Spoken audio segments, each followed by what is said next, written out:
ہم نے قوم عاد کی طرف ان کے بھائی ہود کو بھیجا۔ انہوں نے کہا، اے میری قوم، اللہ ہی کی عبادت کرو، اس کے سوا تمہارا کوئی معبود نہیں۔ تم شرک کر کے اللہ پر محض بہتان باندھتے ہو۔ میری قوم، میں اس واعظ و نصیحت کا تم سے کچھ صلہ نہیں مانگتا، میرا صلہ تو اس کے ذمے ہے جس نے مجھے پیدا کیا، بھلا تم سمجھتے کیوں نہیں؟ اور اے قوم، اپنے پروردگار سے بخشش مانگو، پھر اس کے آگے توبہ کرو، وہ تم پر آسمان سے موسلا دھار بارش برسائے گا اور تمہاری طاقت پر طاقت بڑھائے گا، اور دیکھو گناہگار بن کر روگردانی نہ کرو۔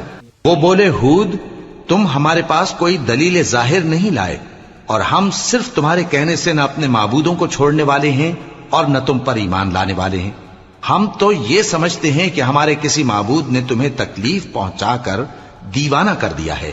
انہوں نے کہا کہ میں اللہ کو گواہ کرتا ہوں اور تم بھی گواہ رہو کہ جن کو تم اللہ کا شریک بناتے ہو میں ان سے بیزار ہوں، یعنی جن کی اللہ کے سوا عبادت کرتے ہو، تو تم سب مل کر میرے بارے میں جو تدبیر کرنی چاہو کر لو اور مجھے مہلت نہ دو۔ میں اللہ پر، جو میرا اور تمہارا سب کا پروردگار ہے، بھروسہ رکھتا ہوں۔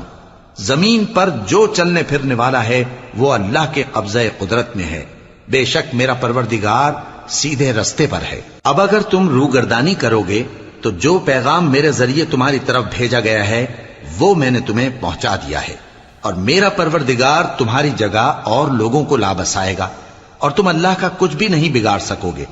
میرا پروردگار تو ہر چیز پر نگہبان ہے۔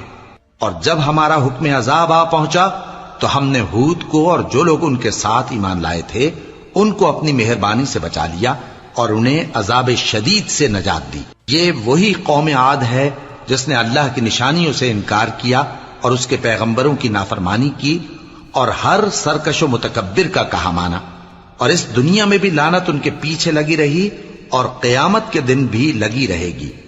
دیکھو، قوم عاد نے اپنے پروردگار سے کفر کیا، اور سن رکھو، قوم عاد پر پھٹکار ہے جو ہود کی قوم تھی۔ اور